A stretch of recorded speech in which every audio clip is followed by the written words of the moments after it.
Hello. All right, let's start over for the stream.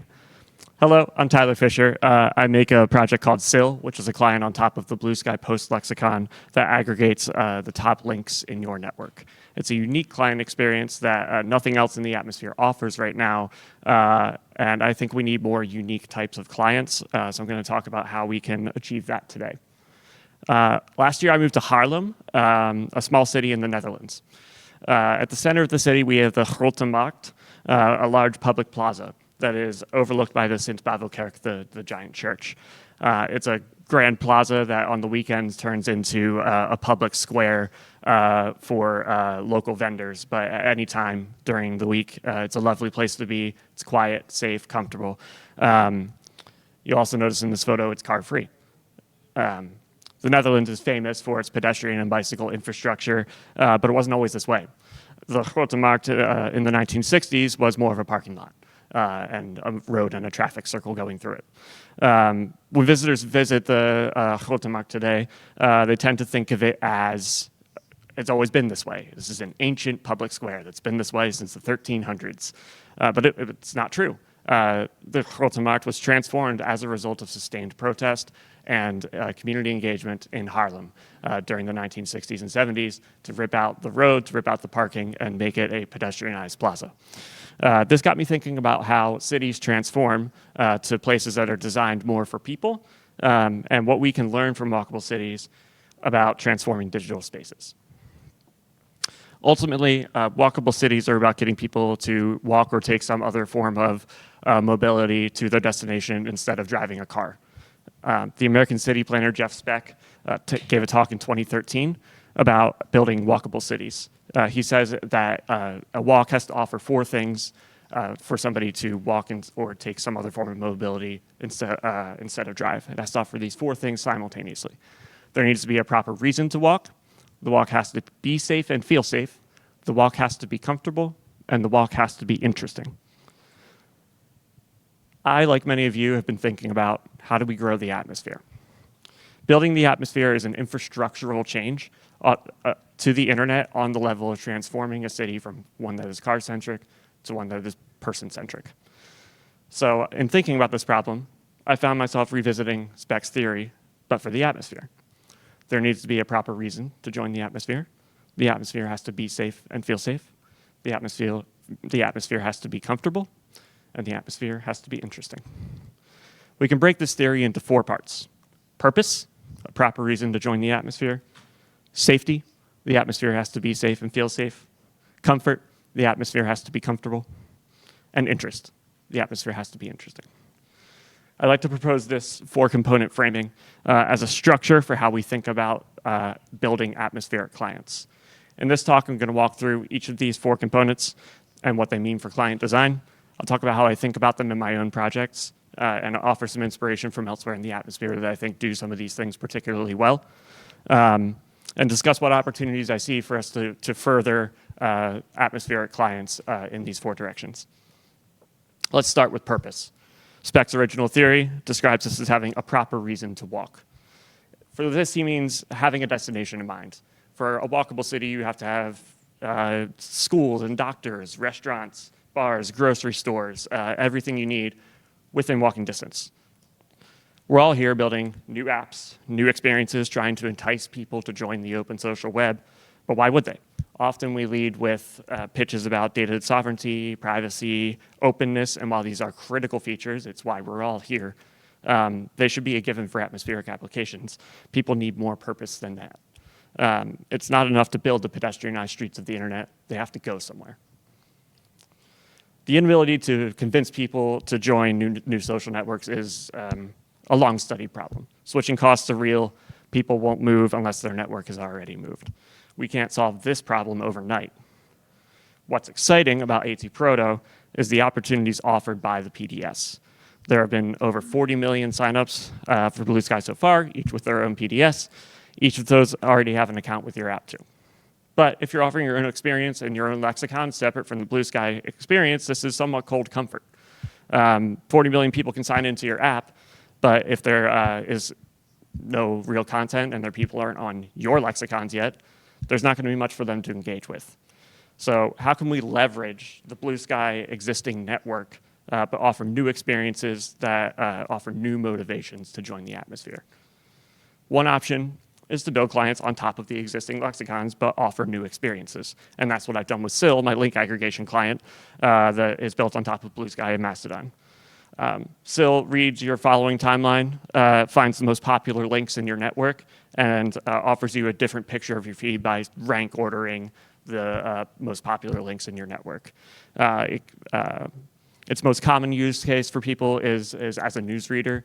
Typically, the most commonly shared URLs are news stories. Many people use social media for news, and SIL offers them an optimized way to do so. This is a new experience built on top of an existing lexicon. But SIL's read-only. What if you wanted to offer a whole new social experience without having to bootstrap a whole new lexicon? Sebastian Vogelsong's Flashes offers a really compelling concept here. It's a photo sharing app akin to Instagram, but it uses the Bluesky post lexicon as its root. But rather than limit itself to the limitations of the post lexicon in terms of photo sharing, it adds sidecar records on top of the Bluesky posts so that in the Flashes app, you get a more full photo sharing experience.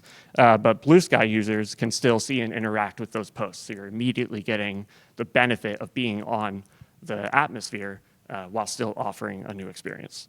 So now the atmosphere as a whole has two separate experiences to offer people, microblogging and photo sharing, and they're seamlessly connected, letting everyone take advantage of the increasingly growing social graph. As the atmosphere grows, more lexicons will get adopted, offering more opportunities for extension, remixing, and combination from the client experience. The community developing around standard outside is bearing a ton of fruit here. In the long-form space, I would love to see more work around premium news reading experiences. There's both a supply and demand problem here of getting news onto protocol and getting readers to understand that there is news on the protocol. I'm going to talk more about news on ATProto at a panel tomorrow at 10 a.m. if you want to hear me talk more about that specifically. But back to specs theory, he says the walk must be safe and feel safe. This phrasing is specific. There are, in fact, two related things here, being safe and feeling safe. It's an important distinction and one we have to think about as we design digital spaces. When you first talk about safety in digital spaces, the first thing you're going to think of is content moderation. I have no personal experience with content moderation. It's not something I do in SIL beyond allowing people to mute words and domains and accounts. I'm just not an expert, so I'm not going to say much about content moderation today, and I'd rather point you to the experts in the space. So Black Sky just released Acorn, which is a community moderation tool that they built with prioritizing the health of the moderators, and I think that's a really awesome approach. The team at Roost has released Osprey, which is a more automated approach to dealing with abuse on social media and automating that moderation burden. And then research by Aaron Kassane and Darius Kazemi from a few years ago. They did research on moderation in the Fediverse and composable moderation. It is about the Fediverse, but I think it offers a ton of lessons as we think about this in the atmosphere as well. I want to tackle safety from a different angle, which is how can our social media clients encourage healthier social media habits? After all, even in a well-moderated network, we can become addicted. When the news is bad, we can fall prey to doom scrolling. Even with reverse chronological timelines or algorithmic timelines, the context collapse of different topics smashed together can overwhelm and confuse us. With SIL, I want to find solutions to these problems. By default, SIL aggregates to the top links in your network over 24 hours. So if you leave it at that default, SIL doesn't actually change very much throughout the day, and this is actually a good thing. If your primary use case for social media is reading news. Your network will surface the news that matters and once it reaches you, there's going to be a ton of context from your network helping you process it, helping you understand it. As the story develops, you don't need to continue scrolling your timeline where only every 10th post is actually the thing you're trying to learn about right now. So it groups it all together, keeping your mind focused and allowing you to read the story and grapple with its ramifications without jumping to another topic and switching contexts. These tactics are working with SIL's users who regularly report that it's helping them use social media less while still staying engaged. David Crespo says he stays logged out of Bluesky on his phone and only uses SIL on his phone. Robinson Meyer says he can dip in and out throughout the day. David Ziff says if you want to use Bluesky to follow the news but you find feeds overwhelming, SIL is a good alternative to that. This is giving users a lever of control over their experience, and this contributes to them feeling safe in the atmosphere.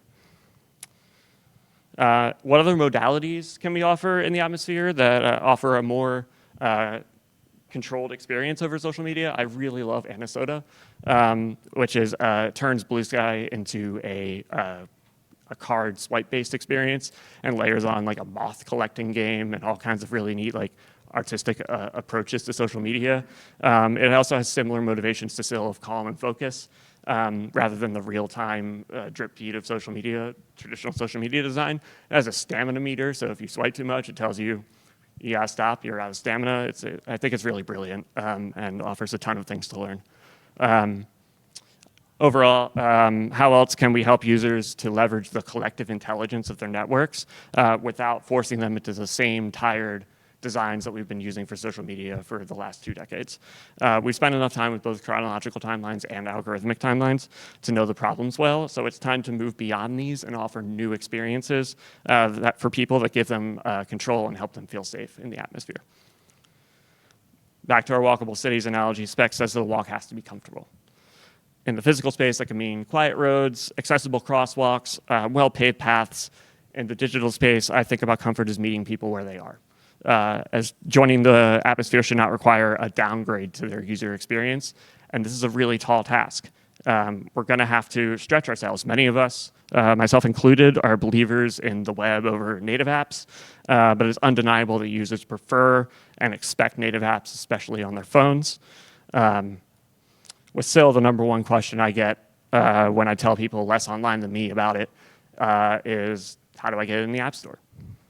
It's a website. I say, just put it in your web browser, sil.social.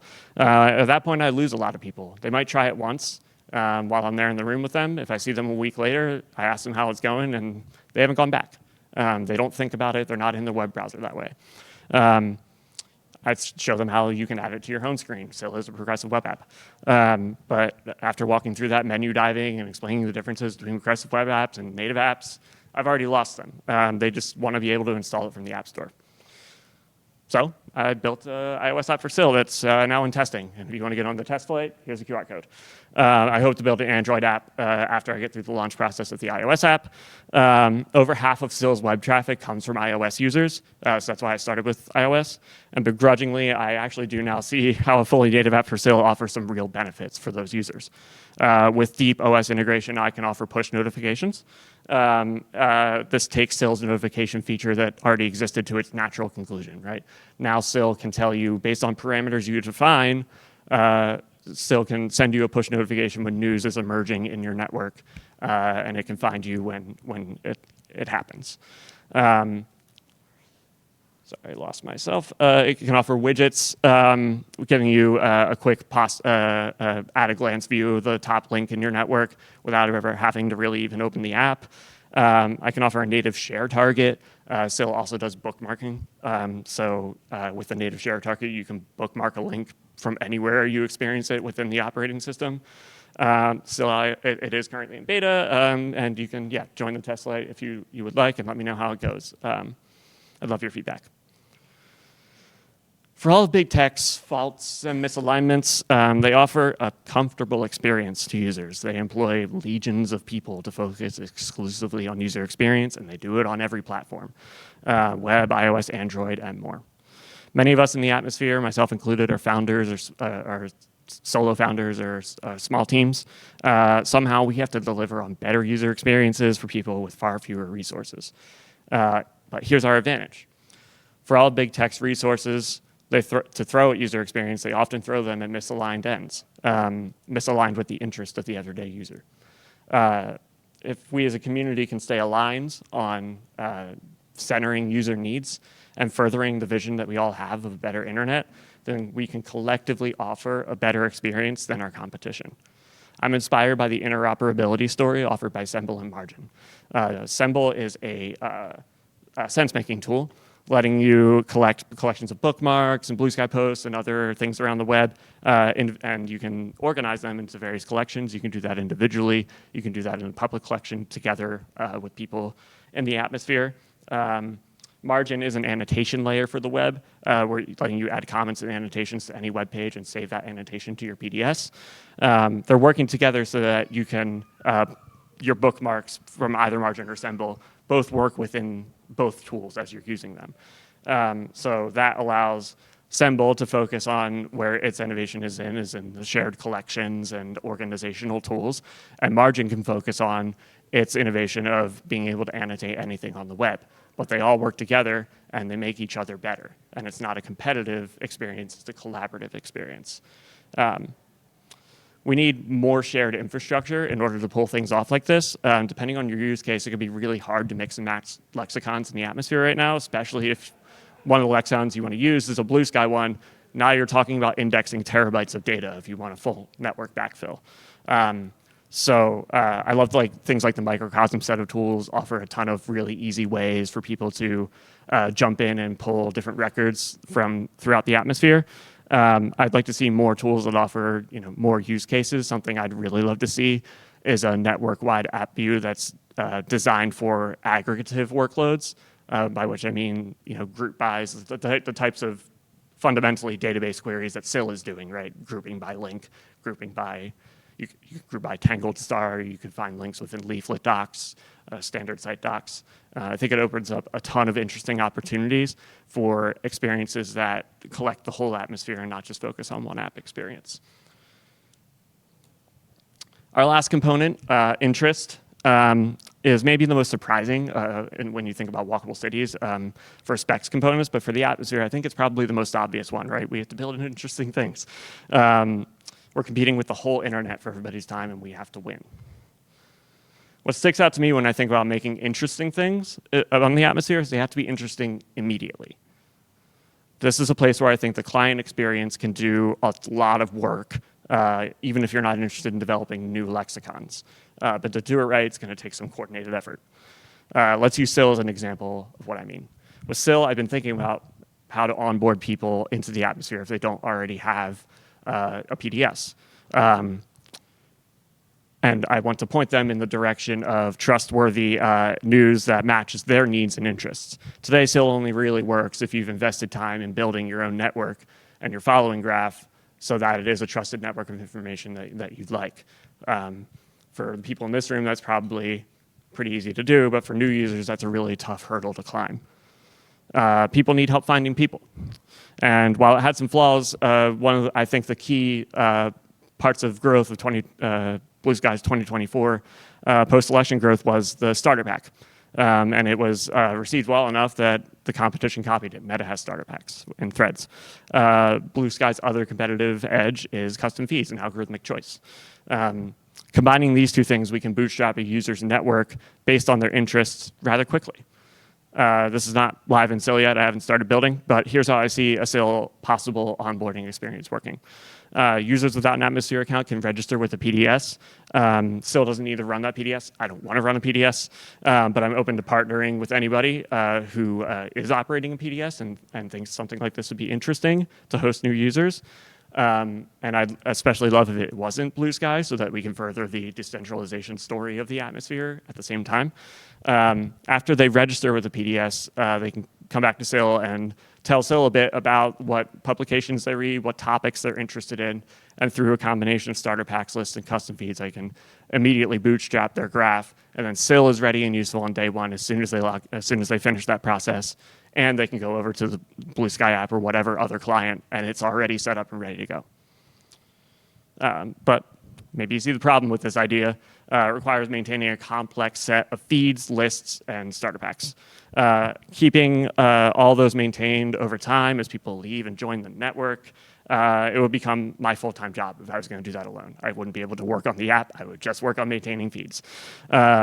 So making sense of the Bluesky social graph has many uses for many applications. So this is something I think we could maybe take a collective approach to in trying to find the bubbles that exist already. I know there's been some mapping projects that people have done, and I wonder if we can build on top of those to automate some starter packs and some feeds and point people in the right direction as soon as they get started.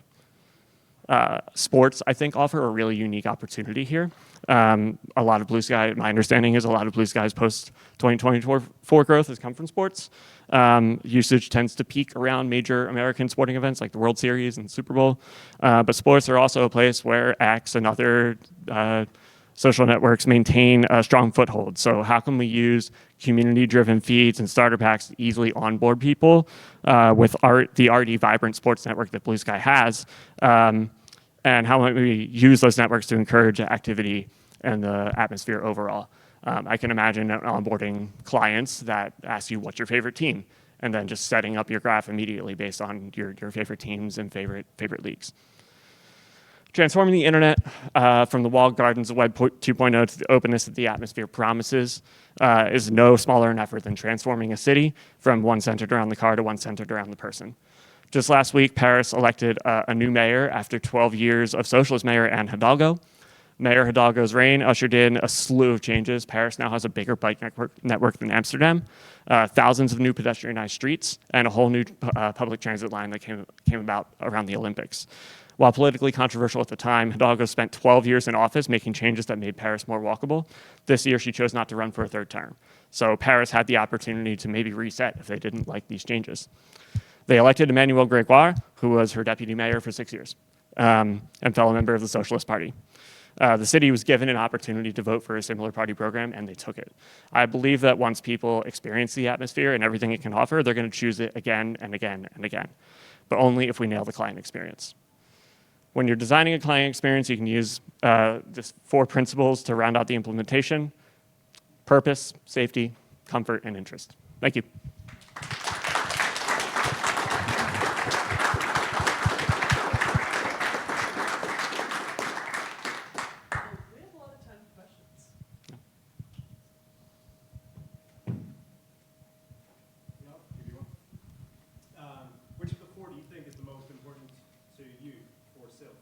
Yeah, for me, the most important is safety and the feel safe thing. I think people get a lot of value out of having a different, calmer, controlled experience and not have to feel like they have to doom scroll to keep up with the news.